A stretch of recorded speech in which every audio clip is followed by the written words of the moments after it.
Practice.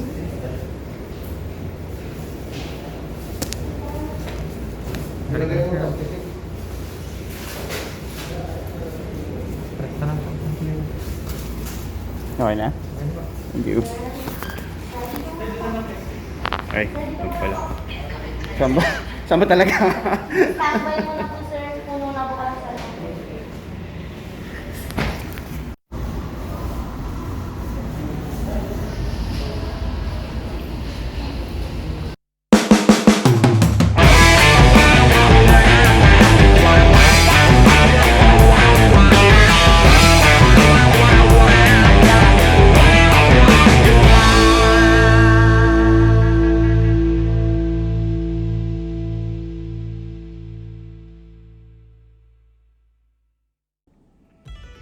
Hello mga Topilots, kumusta na kayo? And just to give you an update, I just finished my rapid test. Everyone in our company has to go through a rapid test for the virus. That's to ensure that the riding public is safe every time that they board our plane. Assured sila na walang contaminated dun sa mga crew. This is a step by the company para to assure the riding public of their safety. And it has been a hectic month for me kasi kailangan kong mag-prepare para sa recurrent training. That means yung recurrent is every 6 months we have to go to the simulator to practice on all the emergency situations. Teka lang, init eh. Buksan ko na aircon. Yun, kailangan namin mag-practice sa mga emergency situations para kung mangyari man sa actual event, alam namin yung mga gagawin namin at saka refreshed kami sa mga procedures na kailangan namin i-apply. To give you an update, I usually fly about 5 times a week, 4 times a week. Pero sa ngayon, nakakalipad lang kami ng mga twice or 3 times a month. That's because of the quarantine that the government imposed on everybody. That's to ensure that the virus will not spread rapidly. Kasi yun nga, yung isa sa pinakamabilis na makaka-travel din yung virus is kung yung tao is nagta-travel din via air kasi yun yung fastest way of transportation. But luckily okay naman ang lahat ngayon. I think nagsasubside na rin. And I think the airline industry is slowly picking up. Hopefully, merong mga events na hindi maganda na nangyari.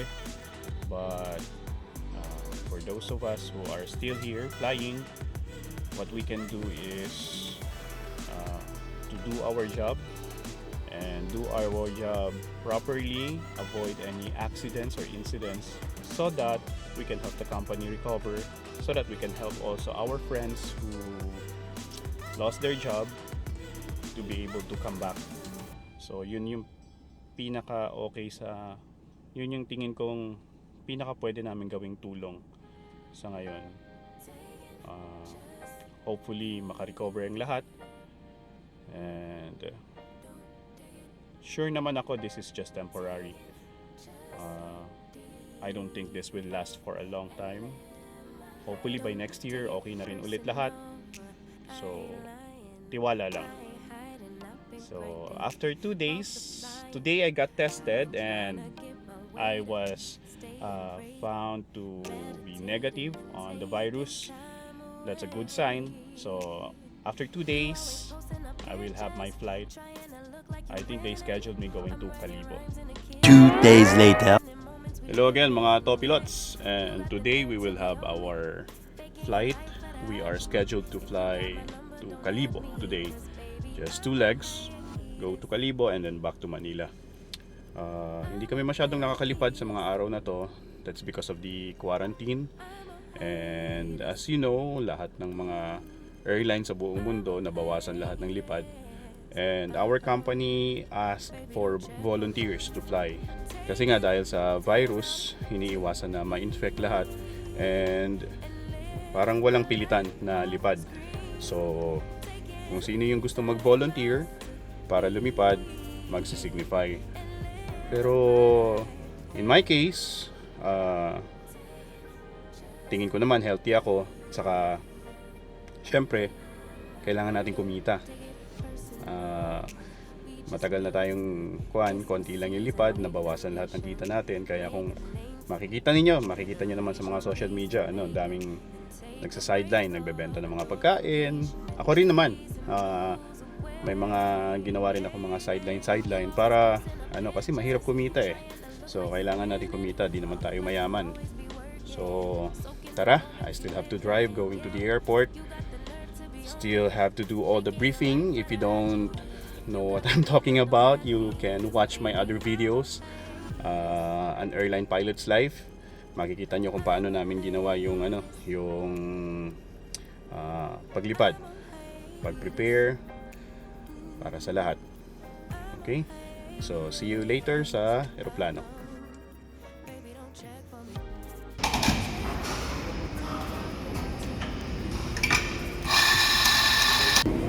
Sarap nito. Coffee is life. Hi guys, we are now in the aircraft. Today I'm flying with Vincent. Hi. So we're flying the Airbus 321neo today, going to Calibo. We finished already our briefing. We're just waiting for all the passengers and all the cargo to be boarded in the aircraft. So we'll see you back when we reach Calibo. Vincent, what can you say? Hi.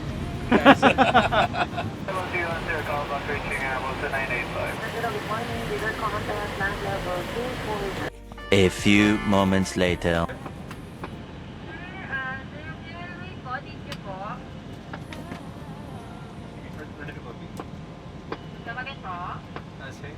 Pasahero pa hinihintay natin in?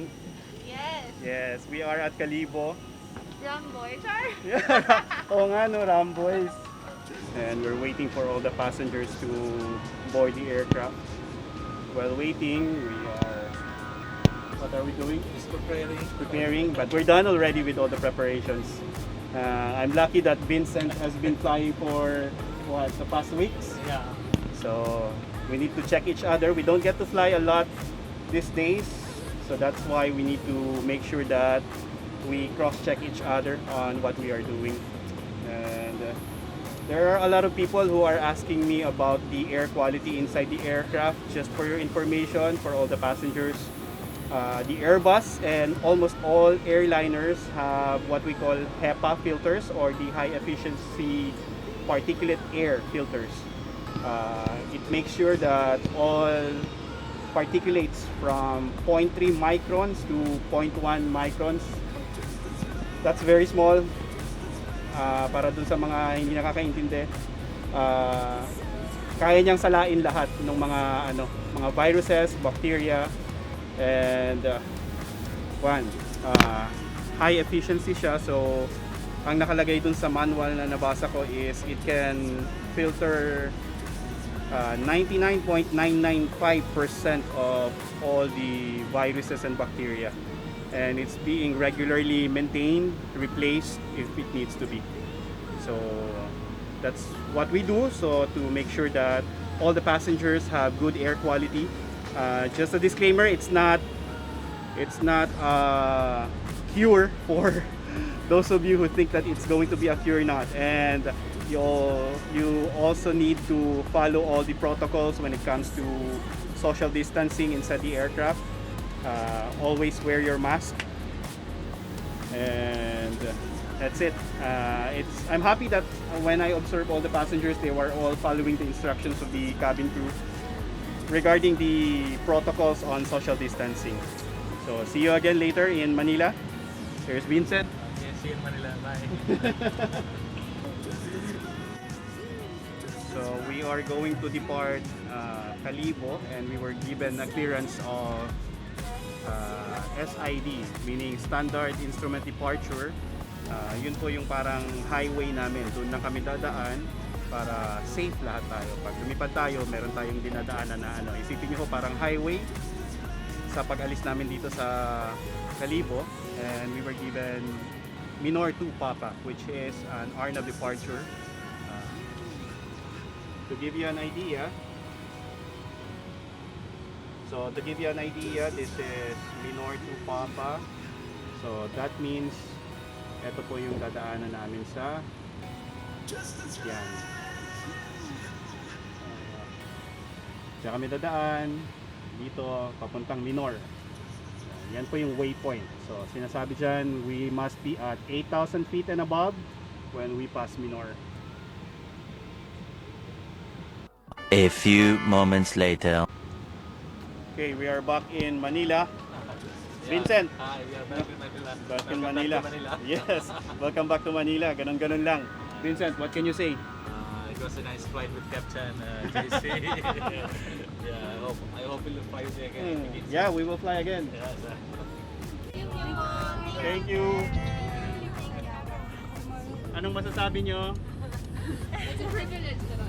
It's a fun flight. So, sa uulitin, Make moments happen. make moments happen. Sobrang aga, sobrang ahead. Ahead. Our best captain. Yeah! So, mga topilots, tapos na yung lipad natin for today. And gusto ko lang i-emphasize riding public. For those of you who are planning to travel, we are doing the best that we can to keep you guys safe.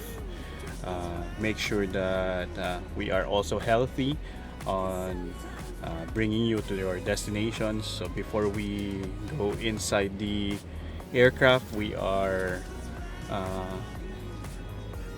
required to undergo some tests. So yun lang. Hanggang sa muli on my next vlog. Thank you very much for supporting my channel. For those of you who haven't subscribed yet, please subscribe to my channel and hit the like button. Thank you very much.